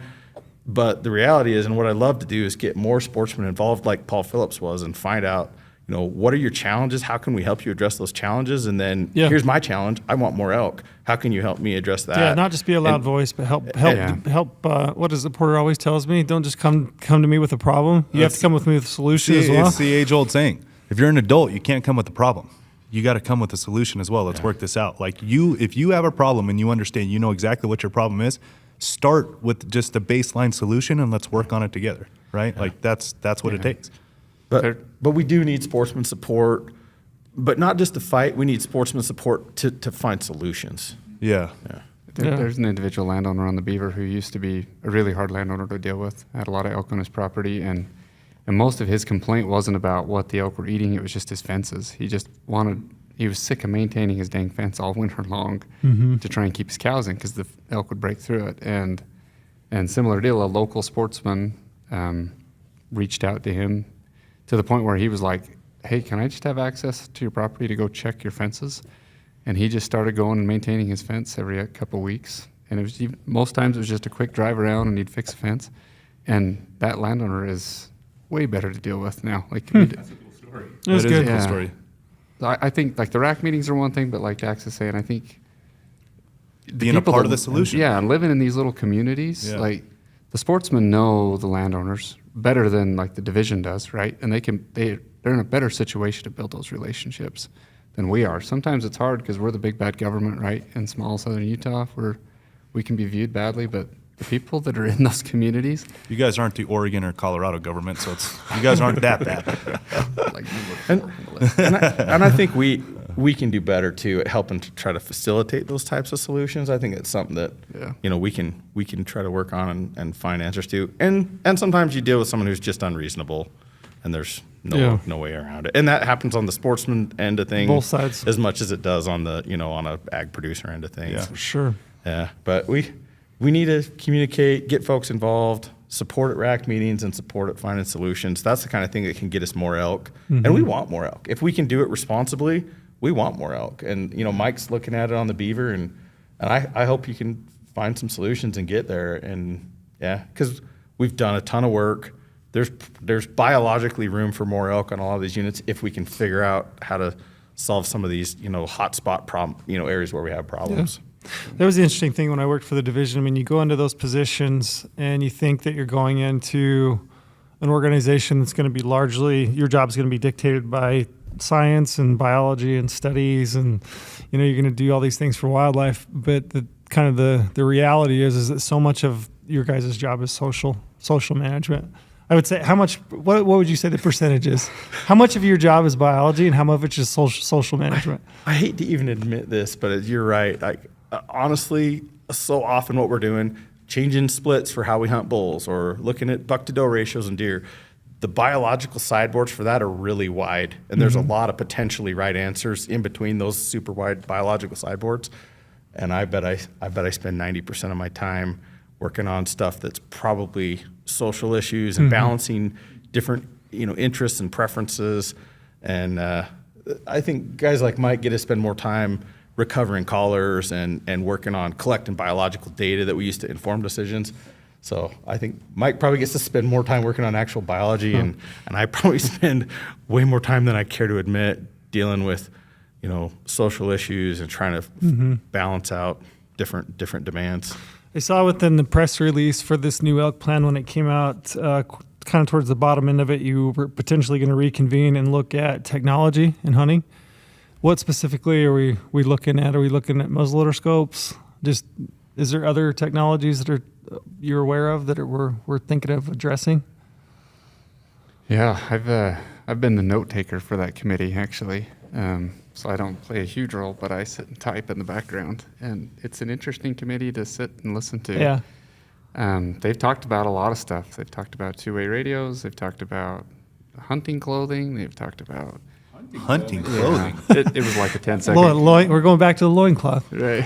Flannel shirts and blue jeans. Yeah. You have Hey, to wear man, Buffalo that's how plaid, you kill blue big yourself. Yeah. No, it was like a 10-second conversation actually. That was, But that was brought up at one meeting. So there's a lot of things that they're discussing. As far as what the division's going to recommend, I don't know what's going to come out of it, but definitely, I think you'll see recommendations about restricted weapons that we took through this past rack cycle, like restricted weapon hunts. So your hams hunts, is that what you're talking about specifically, or you're talking about other? Like more additional hunts, like a restricted muzzleloader hunt, Like ball and restricted patch? illegal weapon. I think they're Flint? We're not going that far I back? can't remember. So it's what the definition that they had come up with, similar to Idaho's. Mhm. Idaho has like a primitive muzzleloader hunt. It Yep. was similar to that. So yeah, I think you'll see some recommendations like that into the future. That's going to come from that technology committee. Interesting. Some of it is stuff that feels more like a no-brainer, like artificial intelligence glassing systems. Yeah. Some of that kind of stuff. That's Night not, vision? Yeah, night vision's already Yeah, done. legal. Some of that kind of stuff. It feels like it's easier to draw a line between, when you're talking about ethics and fair chase, that again is one where there's not necessarily like, yes, this is right, yes, this is wrong. It's kind of The one I've always struggled with personally is like the two-way radio thing, which you brought up. Like communication is a necessity of day-to-day life, and it's like I think it belongs in hunting. I have no issue saying that. Like that's just my personal take. Yeah. Like communication is key in everything in life. Why not hunting? So everyone comes after radios. Well, there's going to be a day where Elon puts Starlink. Everyone's going to have Wi-Fi. You're going to be able to FaceTime, let alone talk on a radio. You know what I mean? It's kind of it's a fight you can't win, for one, because technology is just ever advancing, and two, communication is like the key to life. So I've never understood the fight between the two-way radios and communications for hunting. Lorenzo, you live in Nevada? Yeah. Okay, we can't put you on our committee, but I'd love to have your voice represented. There's a lot of back and forth, and that was one thing folks were talking about, just what you can do on your phone today versus what you could do on your phone even 10, 15 years ago. Just it's completely different. I remember hunting Colorado back in the early 2000s where, it was up to the hunter to know if you're on private or public land, and if you shoot something on private, I mean, that's Colorado's worst violation. You're busted, you're in huge trouble, but the landowners had no obligation to post their property. It was kind of terrifying. I got a compass and a paper map or like an old school Garmin eTrex GPS unit, and I'm trying to figure out where I'm at. And now you have the GOHUNT app. Yeah, you pull up whatever, whatever mapping app you're using. GOHUNT. And GOHUNT, that's the one, okay. The Explorer app. And you pull that up and it's like, you know exactly where you are. You know exactly where the property boundary is. It's a game changer, and it's really nice. And but I think yeah, that's a fair game, though. Like Yeah. I mean, the states like Colorado not having to, the landowner not having to post the land.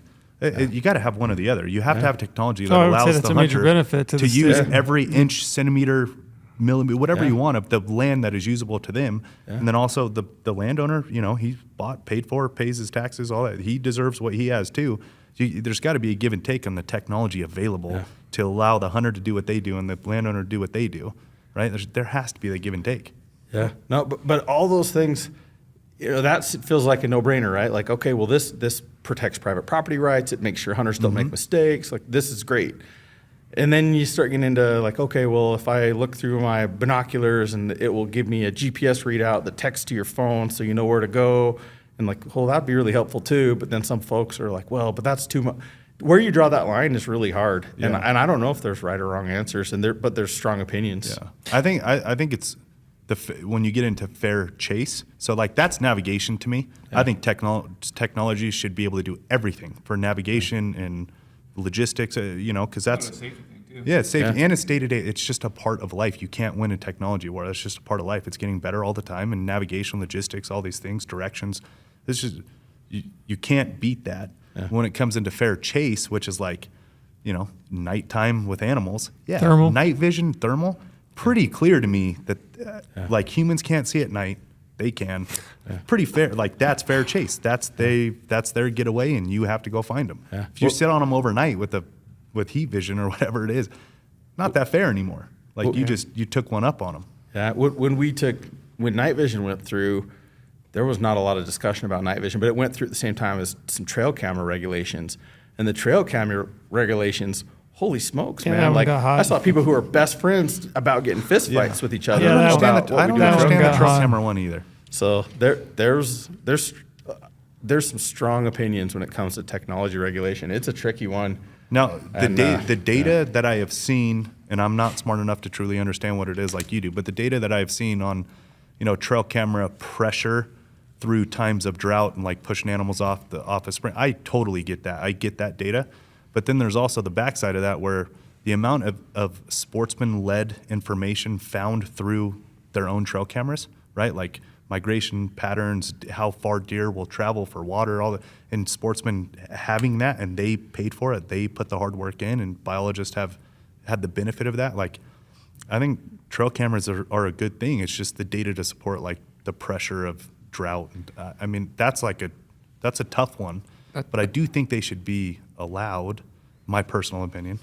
That's what's so hard about all of this. Like, because like, you know, Dax and I, we rely on data to make decisions, right? Like that's our mantra Your bread as an and butter. agency. And with all of this stuff, we sit and have these hours-long conversations with zero data. It's just like, well, I think this. And I think that. I you heard know? a quote once and I love it. It says, if we have data, let's use the data. If we're just going to use opinions, let's use mine. Yeah, I'm gonna start saying that at work. I love like that. that one. That's all. If you don't come with data, we're gonna go with opinions in mind. If we're just going to go with opinions, let's go with mine. That's You know, but fantastic. this stuff is tricky and it's hot. makes And them hard. this but trail committee- cameras do collect data. Like Yeah. it's visual data. It's not number data, but like they do collect it. The underlying purpose of all these discussions is people, I mean, at least in the discussions that we're having, it seems like people assume that if we regulate this technology, we're going to decrease success rates and increase opportunity, right? We're going to make hunting harder for people, and so they're not going to be as successful, so then we can increase opportunity. Like, that's kind of the whole Here and philosophy Then are we underneath gonna it. Start eventually limiting people like, oh, if you want to practice with your bow, you can only practice 4 hours a week because this guy has Right. no job. He can practice every day, so he's a Yeah. much more lethal killer than you will ever be. Well, this, How he sets up his yeah, plan. then this gets into the anecdotal data part, right? It's the visual data, right? It's like what you're seeing. But for me, as a sportsman, DIY hunter, like I have a job, living my dream job. I'm unbelievably thankful for that because I get to talk in hunting. But I go to the office every day, like these guys will attest to. I mean, granted, I get to hunt probably more so than the guy with 2 weeks paid vacation, but like, I mean, my responsibility is to go to the office first. Like, that's what I do. How I compete with guides and outfitters was through trail cameras. I couldn't spend the time out there like they could. They are paid to be out there like you are as a biologist. You guys are able to collect, you know, in-person data where I can't. I'm in an office Monday through Friday, right? my ability to compete was through trail cameras because I lived a different life than they did. And hey, everyone has their own walk of life. It is what it is. But like that took away my ability to compete. Now they have a massive leg up on me You can because still they're use them. paid. You just have to pull them in August. What's that? So you can still use them. You just got to pull them before August. Okay, which is when hunting is. Like I Yeah, can't. you're missing some days, especially if you got a late hunt or something like that. And now but they're able to scout and do everything they need to do, and they're there every single day. There's no loss of visual data, and now I'm going in blind. You know, Yeah. I'm sure you guys heard that a changes. fair Yeah, amount. no, we heard, and the crazy thing is, I think you make some super good, valid points, and I've heard people make the exact same or the exact opposite argument about the same thing, and they were passionate and felt strong, and yeah, we had multiple public meetings and 2 different wildlife board meetings before the board ultimately made that decision. that's why we're going to go with my opinion. Yeah, I hear you. You get it. You get it.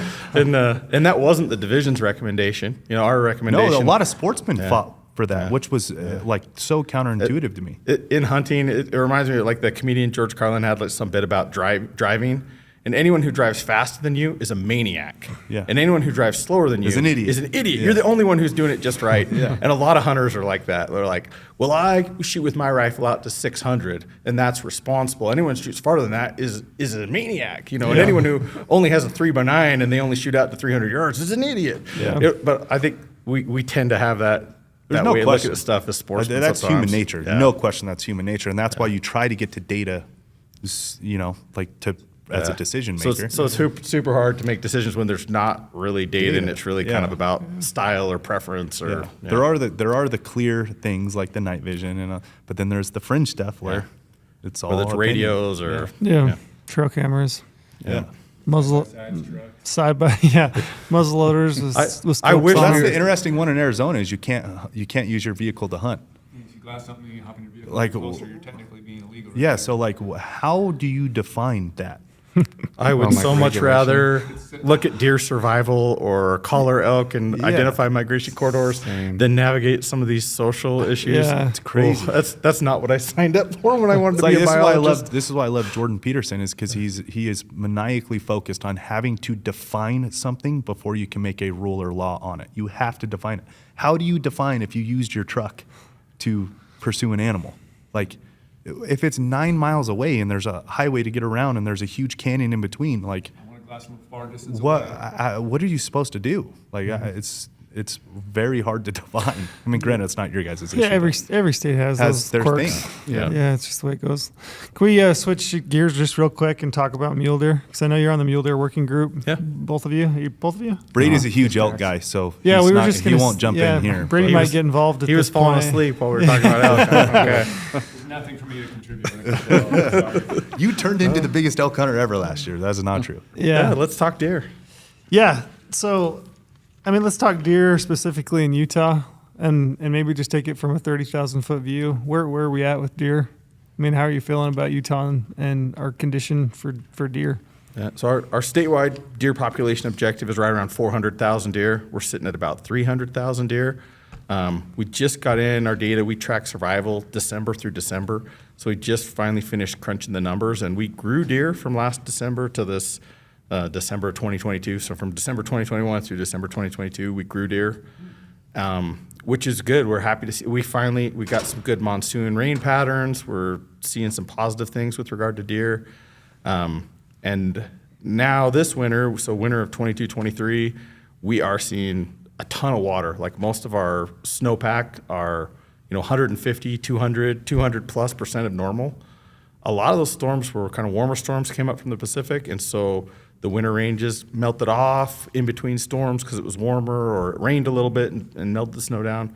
The northern, like extreme northern part of the state, it's a little rough. I think we're gonna lose some fawns for sure in some parts of northern Utah. Not in the south, though, huh? No, I think central Utah, southern Utah looks pretty good, pretty positive. If I was looking at getting a deer tag in southern Utah or central Utah next year, I'd be excited. Talk about opinion only. So I snowmobile a lot down south in the Penguich unit as well. I haven't had this good of snowmobiling in a long time. Yeah, there's a lot of so snow. relying on zero data, I can tell you there's very good snow levels in Penguich just because of how good the snowmobiling is this year. How do we kill deer winter range? What are the ideal conditions for just, it's the worst? Like, I say ideal, but I mean the worst. Like, what is it that kills deer?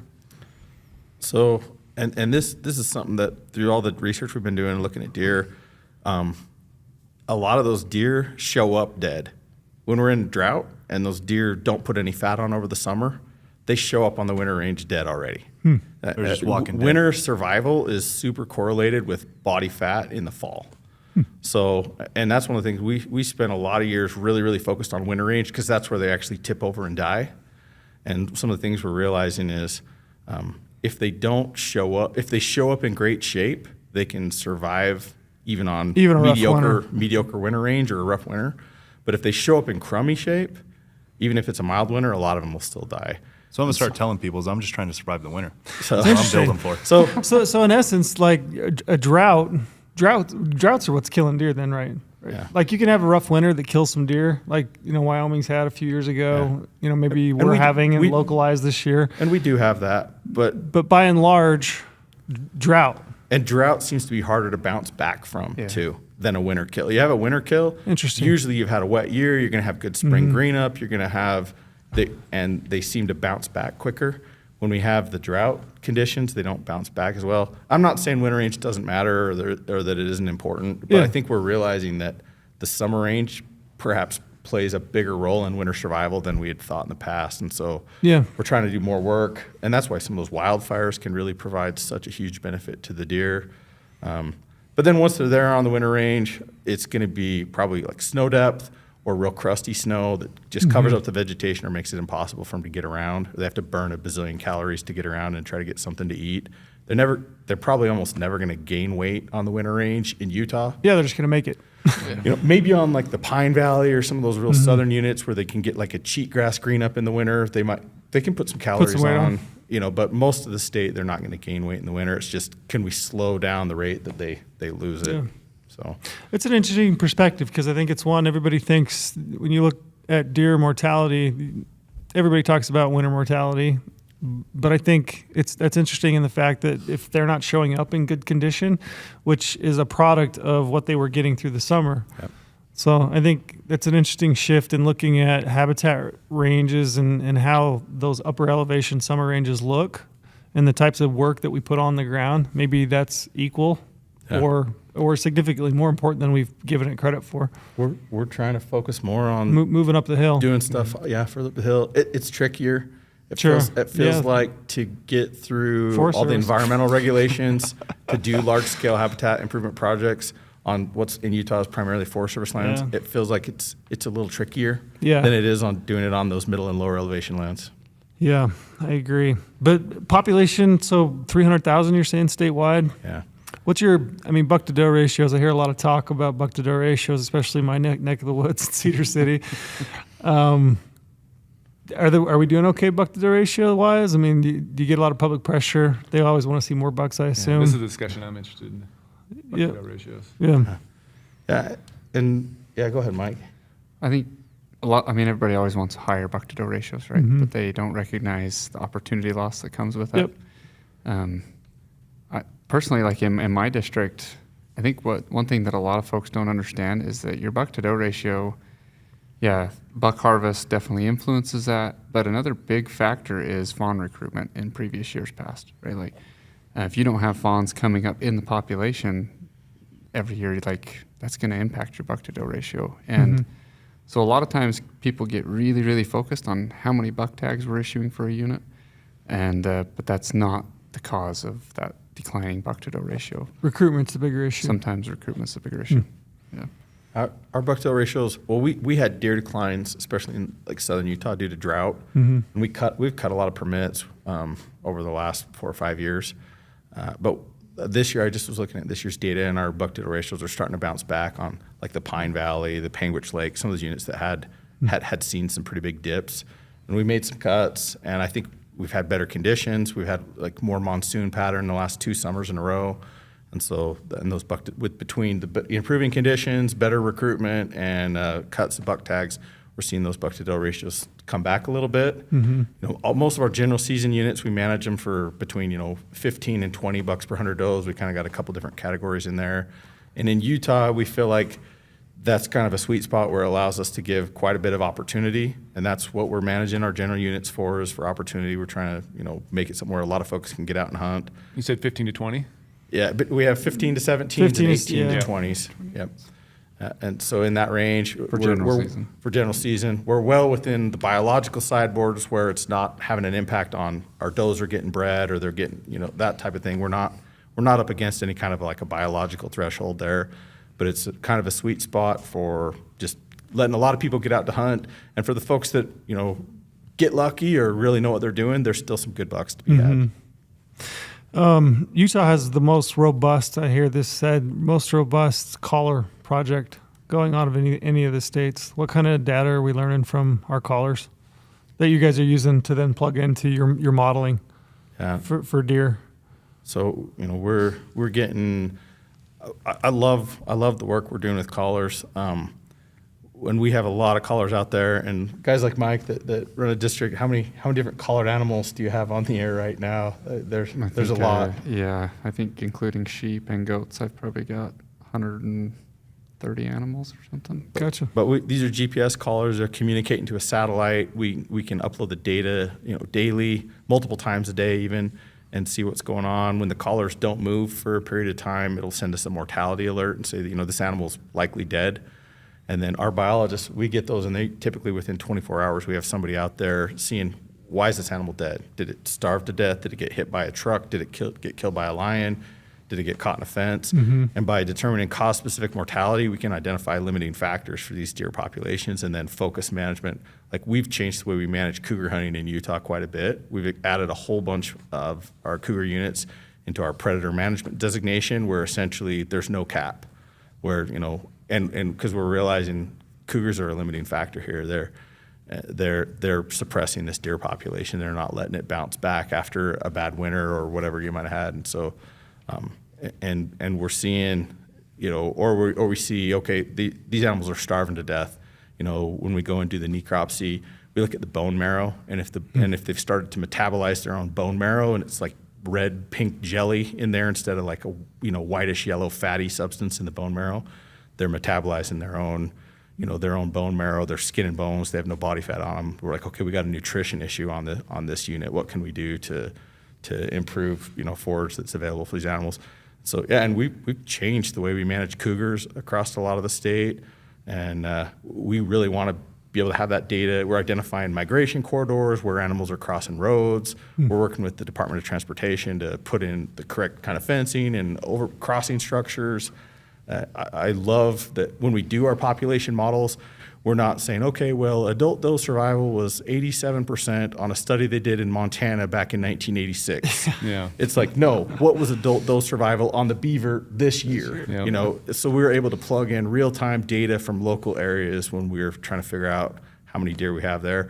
And as we do that, I feel like our models are getting better and better. They're still a model. They're not perfect, but they're getting better and better. And I have more confidence in our data, our population estimates, our survival data than I've ever had since I've worked for the agency. That's cool. Yeah, it's an awesome time to be a biologist. Yeah, that's awesome. We've really transitioned. When I first started out in wildlife, we had the VHF collars, and you go out with an antenna, and you're maybe listening on headphones, or you're holding this receiver, and you're trying to figure, and you get multiple locations, and you take a compass bearing and then plot it up on a map to try to figure out where that animal might be. That's and what I used to do with the fish on the fish side.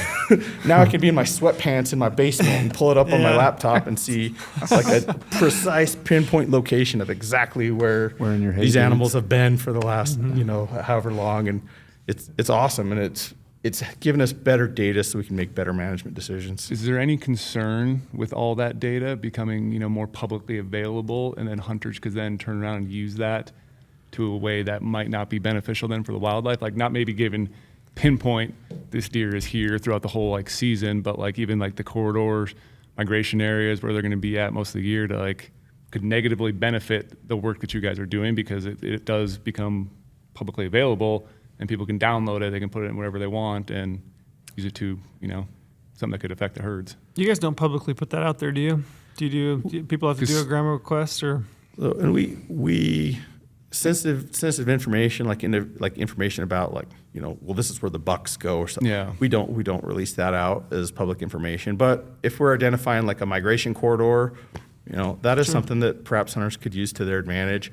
But I don't know if we're releasing it at a scale to where it's gonna, Really impact something. really be like, okay, well now they're gonna just line up in these two spots, and if they shoot every buck that walks through, they'll wipe out every buck. It's not quite to that scale, but I do think it's something that could give you some ideas. If you, rather than going into a unit completely blind, if you look at some of the GIS habitat layers and a lot of like the mapping programs and stuff will incorporate that and give you ideas of what's deer summer range, what's deer winter range, and migration. That's kind of where my thought goes sometimes is with like the winter range side too. So you get more winter range data, you could have more people out there camping on bucks, camping on bulls, pressuring things when Some the damn winter's shit so hard. hunters. But I mean, I look at it, if I go hunt a third season deer hunt in Colorado, I'm looking where's the okay, what's our weather conditions this year? What's our winter range on this unit? Exactly, Right, that's yep. where I'm going to start looking Yep. to find bucks in November. So. Yeah. So it's more broad. So I see a little bit more okay with it, but when it starts getting narrowed down to specific animals or specific herds in that specific unit, then it's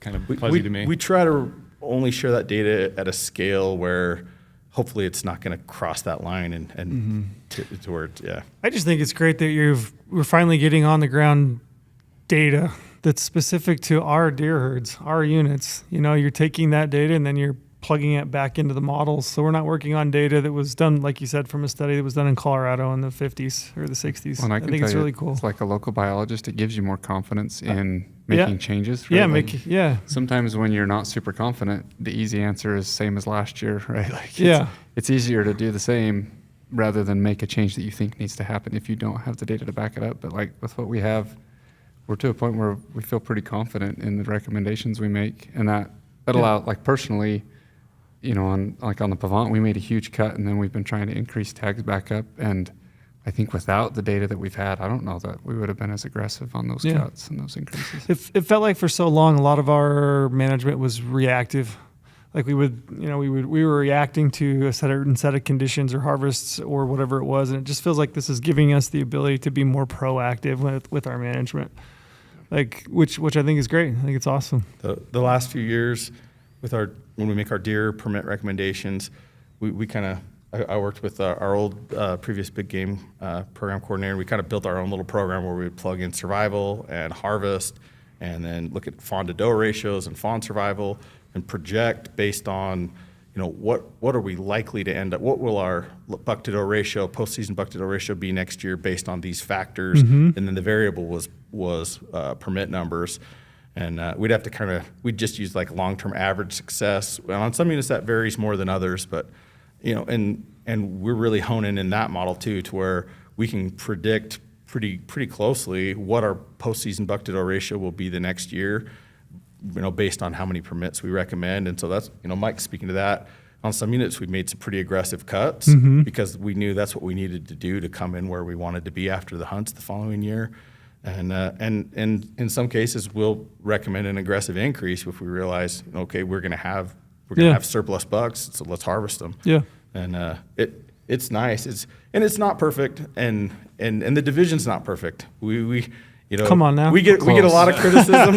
We get a lot of criticism, and some of it's fair, But our guys are trying. They're trying to use the best data they can. It doesn't mean we don't ever get anything wrong, or that we don't sometimes do something that violates your personal opinions or preferences. But we have really good biologists right now, guys like Mike and gals across the state that really care and are super invested, and they're not working for the DWR because they want to be able to, buy a timeshare in Cabo or something. They're working for the DWR because they love deer, they love elk, and they're trying. It's a labor of love, for sure. Are the antlerless doe hunts, are they a positive thing that you guys use for management, or how do those get determined? Like, do those ever increase, decrease? How do you use that for the overall, herd health in Utah? Yeah, so most of our, talk about elk, most of our elk populations, we give a lot of antlerless elk tags. We're harvesting a lot of cows because we're managing our population at a social carrying capacity rather than a biologic one. If you look across the state, we give a very small number of doe deer permits, and most of our deer populations are at a functional biological carrying capacity. When we do have doe hunts, typically, if you look at our doe hunts, most of them are not like a unit-wide doe hunt or something. they're targeted to specific areas where we've got like conflicts with agriculture or something, or so we don't do a lot of doe hunting in Utah. And we've talked about it. We could maybe harvest a few more does and do it in a way that's not additive mortality. It wouldn't necessarily reduce population because some of those does die every year regardless. But there hasn't been, I don't think we've felt super strongly about it, and there hasn't been much social appetite. Most sportsmen don't want to, they want more deer, and killing does is how you move a population down. So we don't do a lot of doe hunting. Some states do more doe hunting. Colorado and has. that's why I kind of brought it up, because there's a lot of other states that I'm not going to throw under the bus, but like and there's some biological arguments for it, that you can harvest some does, and some of the does you harvest are going to be, your older, less productive animals, and you maintain, maybe a younger, more productive age structure. There are some arguments for having some doe hunts, and we go back and forth and talk about it a little bit in Utah, but I don't know that we're to the point where we're looking to recommend, big increases in doe hunts, doe deer hunts, just in specific areas where we've got conflicts or a need. If we see, occasionally, sometimes we'll see like a winter range that's completely hammered or something, and we might have a doe hunt or two there to try to give that range a break to come back. But we don't do a lot of that in Utah. How about the concerns of CWD? What are you guys' thoughts? So CWD is terrifying. I don't even want to talk about it. How terrified are you? Do you think about it a lot? A lot, yeah. And is it? I mean, I try not to think about it because it's pretty bleak. Is it on the uptick to a point where it just seems like to me, and this is me just looking at it, it seems to have been somewhat stagnant for the last 10 years. I mean, we've been talking about CWD since I was in college. Yeah. 15, 20 years at this point, and I'm just not paying attention, and I'm just not seeing massive impacts. So am I wrong? So in Utah, I think you're right. And some of the latest science on it, some of the latest data, if you look at parts of like north central Colorado or south central Wyoming, they've seen CWD prevalence really shoot up to the point where it's starting to affect population numbers in deer. And in both of those states, they manage for a much higher postseason buck-to-doe ratio than we do in Utah. Like the average postseason buck-to-doe ratio in Utah is probably right around 20 bucks per 100 does. In Colorado and Wyoming, it's probably in the 30 to 40 range. And some of the data suggests that because we've managed generally for a lower buck-to-doe ratio in Utah, we've kept CWD. Our prevalence is pretty low. That's interesting, yeah. Really. And CWD is a tough one from a hunter's perspective. Like I hear sportsmen say to me, like the cure is worse than the disease. Yeah, that's like what they say, if we have CWD, it's going to kill all our deer. So let's get ahead of it and go kill all our deer. And I get where they're coming from.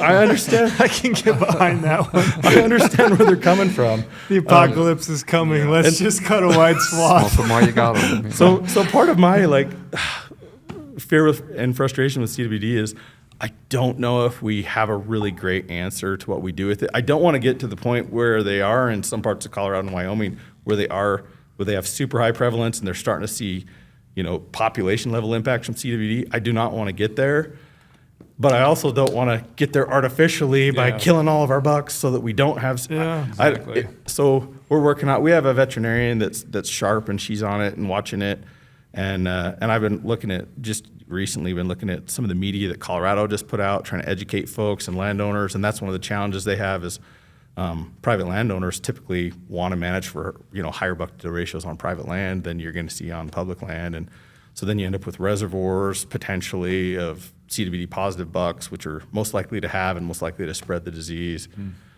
I wish I had great answers and we had like a clear strategy for how we get ahead of CWD, and maybe that's why I'm so afraid of it, because I don't know if I have the answers. Yeah. And I don't want to lose deer. Deer already have enough thrown at them. I do not want to throw one more thing at mule deer. I love deer. I'm a deer guy. Yeah. It seems like I spend all my time working on elk, but deer is what I love. It's just like Brady. He spends all of his time killing elk, but he supposedly loves deer. Thinks about deer all the time. Yeah, deer, why are deer taking it in the short so bad compared to everything else? What is it? Like, if you look at the national population of mule deer, I mean, I say national, but they're obviously only in the West. I am that smart, at least, to know that. Why are they getting killed so bad? Deer They're, you know, elk they're are temperamental, just like Brady. Sensitive. Sensitive. elk are They are generalists. sensitive. Elk are generalists. Elk, They're opportunists. elk They'll are, go elk are wherever. tough. Elk, Yeah. you know, if they normally migrate to an area and we build a city in that area, they migrate somewhere else. You know, if all the grass is covered up, the elk eat shrubs. You know, See, the Brady? elk, Elk. elk figure it out. You know, Yeah. elk don't starve to death in the winter, hardly ever. It's quite rare to have like a large scale die off of elk. Elk are kind of they're the slow and steady species. Their reproductive rates aren't as high as deer, but their survival rates are a lot higher. You know, we've got cow elk that are 20 plus years old they're maybe not having a calf every year, but they're still having calves some of the time, you know. And elk just kind of chug along, slow and steady. They can deal with changing migration patterns, changing movements. They're more resilient to predators. They can eat a way bigger variety of diets. And mule deer are special and amazing and deserve protection. Just because they're harder just because they're harder than elk doesn't mean they're not less important. Yeah. You know, but deer are way more specific with their diet, with their dietary requirements and what they eat. Their digestive system is more specialized. They seem to be more true to like historical migration patterns and movements. They don't deal with disturbance and change to some of those things as well as elk. So it's human expansion. And it's a combination of things. Fire suppression is probably a big one. Mm-hmm. You know, a lot of our because deer they do so much better when they have like a lot of high forb content or like younger age of plants on the landscape. You know, having periodic fires and stuff is going to benefit deer more with weeds and things that turn our landscapes, especially winter ranges, just to like cheatgrass dominated landscapes. That's going to benefit elk, probably at the detriment of deer a lot of the time. And deer are more susceptible to predators. I don't know what else, Mike, but Is there any Yeah, correlation or pressure between mule deer and elk, like the competition day? I was just gonna say, you know, we could have more elk because we could just get rid of some more deer. That's how I think. I mean, elk are hardy. Let's just go Yeah. all in on elk. and deer, like I said, elk are more kind of slow and steady, where deer are more boom and bust. You know, they're going to have twins or even triplets maybe, and can really grow quick, and you know, they can bounce back quick. They can die. You know, they'll die quicker, but they can bounce back quicker. And where elk are just kind of chug. Do you think there is a correlation, like Brady asked? I mean, I remember talking about this when we were in college. Yeah. Like, do you think there's a correlation between competition and, you know, reduction in deer herds due to elk expansion? I think there can be on units where like resources limited. You know, if you have like the Oak Creek, for example, right? It's very little summer range. The winter range is burned a lot, and a lot of it's converted to cheatgrass. A unit like the Oak Creek, if we were to try and manage for 2,000 elk on there, I think you'd see problems with the deer population. But units where there's enough resources for them both, I don't think it's an issue. Yeah, it's probably that. It depends. Answer. Depends. Yeah. I think there are elk they're big, they're smelly, they're loud. You know, if there's a limited amount of a crucial resource, you know, whether that's in the summer or in the winter, elk are going to win. You know, they're going to displace deer. But that's really hard to prove. We did a big study on the Book Cliffs unit that has a really limited amount of summer range. And I was the biologist out there, and I was like, "Oh, this is going to show that these elk are messing up my Hurting deer." herds. That's what you wanted to happen, didn't you? And You went into that trying to preloaded. bias you were his like, data. that was what I wanted. That was my Yeah. my predetermined bias outcome that I wanted, and that's not what the study showed us. The study showed us that elk weren't displacing deer or moving them, and we've seen on that poor unit, the poor Book Cliffs, was like near and dear to my heart, and it is struggling. And it's not just the deer that are struggling; the elk are struggling out there too. It's that bad in the Book Cliffs. So I think there's times where it probably does, and there's times where even if you're a biased deer guy and you think it is, maybe it's not doing as much as you think. Is it mostly drought on the Book Cliffs? Yeah. Yeah. Just really limited amount of summer Yeah. range and just prolonged drought. It's just kind of just nailed everything Eating out at it. there. Too many mouths, not enough feed. Yeah. Well, we've had you guys for a couple hours almost. Do you guys have other questions? Nailed a lot of them. I got one more. I would be interested in your guys' take in hunter recruitment and hunter retention, kind of 3 R's. You mentioned earlier that you're seeing about a 7% increase applicants year over year I'd be interested in your take. Is it a good thing? Good thing for wildlife? Good thing for the state? And is it just a something that we've got to work with to figure out that increase to like help more people? But like, what's your take on that? Yeah. So as a hunter, sometimes I'm like, man, I wish fewer people would hunt because it feels like increasing competition for a limited resource. But it's a double-edged sword though too, because if we don't have widespread public support, you look at some of the things that are happening in some other states when you lose, Like you know, Oregon? yeah. You look at when you lose that broad-based public support for hunting or consumptive use of wildlife, it's terrifying. The ability to manage predators usually goes first, and then it just escalates from there. So we've got to keep our public involved and engaged. We've got to recruit new folks. We can't have everyone who hunts be a 50-plus-year-old man. We need new people in the sport so we can stay relevant and so we can continue to have public support. In Utah, we have a constitutional right to hunt and fish, and That's right. we have some protections against ballot initiatives in state code in Utah, which is I think a good thing. I agree. But I also think as our demographics change and our state changes, we've got to keep reaching out and bring in more people into the tent. And sometimes that means more competition for a tag you really want to draw. But I think big picture, long term, we've got to keep people coming into hunting so we can maintain support and relevancy and that sometimes. But just coming from a selfish standpoint as a sportsman, sometimes I'm like, we should delete all of our social media and never put out another press release and change the dates for the application deadline and never tell anyone. And then maybe I'll draw. Yeah. But long-term, big picture, I don't think that's what's good for us. I don't want us to lose public support.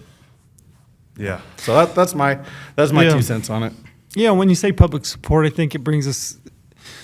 It's not public support in the fact that like everybody has to hunt, but I also think that there's got to be enough hunters because ultimately like rules and regulations. There's never going to be as many hunters as there are non-hunters. I mean, it's just the way things are right now. But I think the number of hunters and their ability to, impact the people around them that don't hunt. Yes. Exactly. To maintain that.